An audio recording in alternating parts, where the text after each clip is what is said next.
Hi friends, എല്ലാവർക്കും ഞങ്ങളുടെ ചാനലിലേക്ക് സ്വാഗതം. അപ്പോൾ ഇന്ന് നമുക്കൊരു ബീഫ് ഡ്രൈ ഫ്രൈയുടെ ഒരു റെസിപ്പി വീഡിയോ ആയിട്ട് അപ്പോൾ ഇതുകൂട്ടി പറയുന്നത് നോക്കുക. അപ്പോൾ നമുക്കിന്ന് ബീഫ് ഡ്രൈ ഫ്രൈ ഓക്കെ. അപ്പോൾ ഇത് ഞങ്ങളെല്ലാം ഇതിൻ്റെ ഒരു ഫാനാണ്. പുറത്ത് ഹോട്ടലിൽ പോയാലും നമ്മൾ ആദ്യം ഓർഡർ ചെയ്യുന്ന ഒരു ഡിഷ് ഇത് തന്നെയായിരിക്കും. വീട്ടിലായാലും ഞാൻ ഇടയ്ക്ക് ഉണ്ടാക്കാറുണ്ട്. അപ്പം എൻ്റെ റെസിപ്പി അല്ല കേട്ടോ, പ്രത്യേകം പറയാം, ഞാൻ യൂട്യൂബിൽ നിന്ന് കണ്ടുപിടിച്ചാണ്. ഇന്ന് നമുക്ക് കുക്കിംഗ് അറിയാത്ത ആർക്ക് വേണമെങ്കിലും കുക്ക് ചെയ്യാൻ പറ്റും, വലിയൊരു കുക്കാവാൻ പറ്റും. കാരണം എല്ലാം യൂട്യൂബിലുണ്ട്, നമ്മളൊന്ന് ടൈപ്പ് ചെയ്ത് വിടേണ്ട ആ ഒരു സമയം മാത്രം. അപ്പോൾ നമുക്ക് അതൊന്ന് കണ്ടു നോക്കാം. ഇഷ്ടപ്പെടും എല്ലാവരും വീട്ടിൽ ട്രൈ ചെയ്യണം. ട്രൈ ചെയ്ത് കഴിഞ്ഞ് നമ്മുടെ ചാനൽ എന്ത് ചെയ്യണം, സബ്സ്ക്രൈബ് ചെയ്യണം, കമൻറ്റ് ചെയ്യണം, ലൈക്ക് ചെയ്യണം, ഷെയർ ചെയ്യണം. നിങ്ങളുടെ ഫ്രണ്ട്സിനും എല്ലാവർക്കും ഷെയർ ചെയ്യാം. ഓക്കെ, അപ്പോൾ നമുക്ക് വീഡിയോ കാണാം. എല്ലാവരും വീട്ടിൽ ട്രൈ ചെയ്യാൻ മറക്കരുത് കേട്ടോ. ഓക്കെ, അപ്പോൾ ഞാനിതാ ഇവിടെ നല്ല ഹലുവ കഷ്ണം പോലുള്ള ബീഫ് എടുത്തിട്ടുണ്ട്. ബോൺലെസ് ബീഫാണേ എടുത്തിട്ടുള്ളത്. നിങ്ങളും അത് തന്നെ ചോദിച്ച് മേടിക്കണം. കാരണം നമുക്കിത് കുക്കായി കഴിഞ്ഞിട്ട് നമുക്ക് കട്ട് ചെയ്തെടുക്കാനുള്ളതാണ്. അപ്പോൾ ബോണുള്ളതാകുമ്പോൾ നമുക്ക് കട്ട് ചെയ്യാൻ ഭയങ്കര ബുദ്ധിമുട്ടായിരിക്കും. അപ്പം ഞാനിതാ അതിലേക്ക് ഒരു 1/4 ടീസ്പൂൺ മുളക് പൊടി, മഞ്ഞൾപ്പൊടി, പെപ്പർ പൗഡർ, പിന്നെ ആവശ്യത്തിന് ഉപ്പ് എല്ലാം 1/4 ടീസ്പൂൺ. എന്നിട്ട് നന്നായിട്ടൊന്ന് പരിവാക്കിയിട്ട് ഒരു 1/4 ഗ്ലാസ് വെള്ളം ഒഴിച്ചിട്ട് ഞാൻ കുക്കറിൽ വേവിക്കാൻ വെക്കുകയാണ്. നിങ്ങൾ ഒരു കാര്യം പ്രത്യേകം ശ്രദ്ധിക്കണം, നമുക്കിത് 90% മാത്രമേ കുക്ക് ചെയ്യാൻ പാടുള്ളൂ. കാരണം ഇനി മസാല തേച്ചിട്ട് നമുക്ക് വീണ്ടും ഇത് ഫ്രൈ ചെയ്ത് എടുക്കാനുള്ളതാണ്. അപ്പോൾ നമുക്കിത് അധികം കുക്കായി കഴിഞ്ഞാൽ നമുക്ക് കട്ട് ചെയ്യുമ്പം ഇത് പൊടിഞ്ഞു പോകും. ഇനി ആവശ്യത്തിന് കുക്കായിട്ടില്ലെങ്കിലോ നമുക്കിത് കട്ട് ചെയ്യാൻ ബുദ്ധിമുട്ടായിരിക്കും, കുറച്ച് ഉറപ്പായിരിക്കും.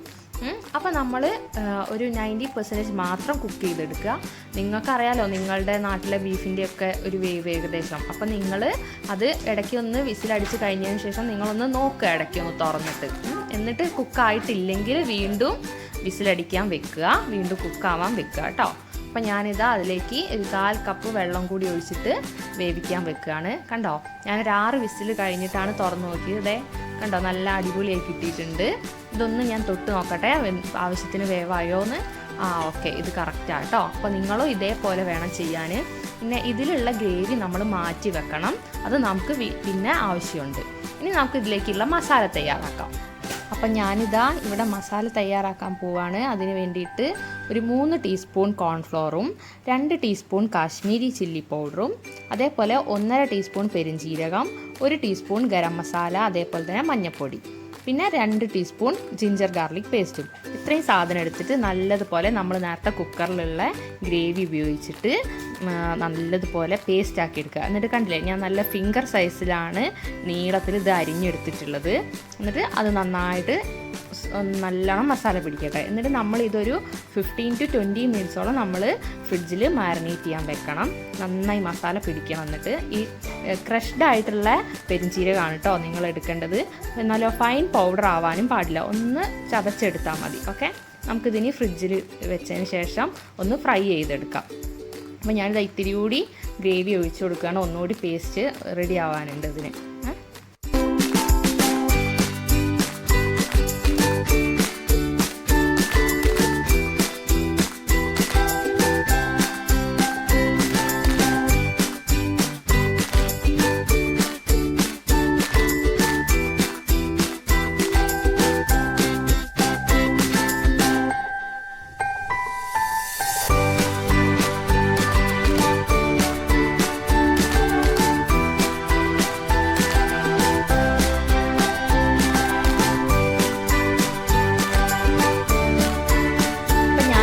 സൺഫ്ലവർ ഓയിലാണ് എടുത്തിട്ടുള്ളത്.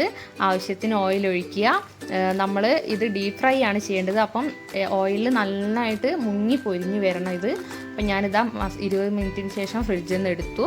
ഇനി നമ്മൾ ഇതിലേക്ക് ഇട്ട് കൊടുക്കുകയാണ്. ബൾക്കായിട്ട് ഇട്ട് കൊടുക്കരുത്, നന്നായിട്ട് ഓയിലിൽ മുങ്ങി നിൽക്കുന്ന രീതിയിൽ വേണം കേട്ടോ ഇട്ട് കൊടുക്കാൻ. അപ്പോൾ അതാ നന്നായിട്ട് ഫ്രൈ ആയിട്ട് വരട്ടെ. ഇനി ഒരു 2 മിനിറ്റ് നേരത്തേക്ക് നമ്മളിത് അനക്കരുത്. അതിനുശേഷം മാത്രമേ മറിച്ചിടാൻ പാടുള്ളൂ, ഇല്ലെങ്കിൽ ഇല്ല മസാല എല്ലാം ഓയിലിൽ കലങ്ങി പോവേ. അപ്പോൾ ലോ ഫ്ലെയിമിൽ വേണം ഇത്, പ്രത്യേകം ശ്രദ്ധിക്കുക. ലോ ഫ്ലെയിമിലേ ചെയ്തെടുക്കാവൂ, ഇല്ലെങ്കിൽ കരിഞ്ഞു പോകും കേട്ടോ. 2 മിനിറ്റ് കഴിഞ്ഞതിന് ശേഷം ഞാനിതാ അത് മറച്ചിട്ട് കൊടുത്തു. കണ്ടോ, ഇനി ഒന്ന് സോട്ട് ചെയ്തെടുത്തതിന് ശേഷം നമുക്കിത് വറുത്ത് കോരാം. അടിപൊളിയായി കിട്ടിയിട്ടില്ലേ? നല്ല ക്രിസ്പിയാണ് കേട്ടോ അത്. നമ്മുടെ ഈ നെത്തോലി ഫ്രൈ എല്ലാം പോലെ നമുക്ക് ഓരോ പീസ് സിംഗിൾ പീസ് എടുത്ത് കഴിക്കാൻ പറ്റും. നല്ല കറുമുറാന്നിരിക്കും. നിങ്ങൾ എന്തായാലും ഇത് ട്രൈ ചെയ്യണം. എനിക്ക് ഉറപ്പാണ് നിങ്ങളിത് വീട്ടിൽ ഒരു തവണ ഇത് ട്രൈ ചെയ്ത് നോക്കിയാൽ നിങ്ങളുടെ എല്ലാ സ്പെഷ്യൽ ഒക്കേഷൻസിലും നിങ്ങളിത് ഉണ്ടാക്കുമെന്ന് എനിക്ക് ഉറപ്പുണ്ട് കേട്ടോ. അപ്പം ഞാനിതാ അതൊരു പാത്രത്തിലേക്ക് വറുത്ത് കോരി എടുത്തിട്ടുണ്ട്. ഒന്ന് ഡെക്കറേറ്റ് ഒക്കെ ചെയ്തെടുക്കാം കേട്ടോ. അപ്പം എന്തായാലും നമ്മുടെ ഈ റെസിപ്പി ട്രൈ ചെയ്യണം. നമുക്ക് പുതിയൊരു വീഡിയോ ആയിട്ട് വീണ്ടും വരാം. Okay, by.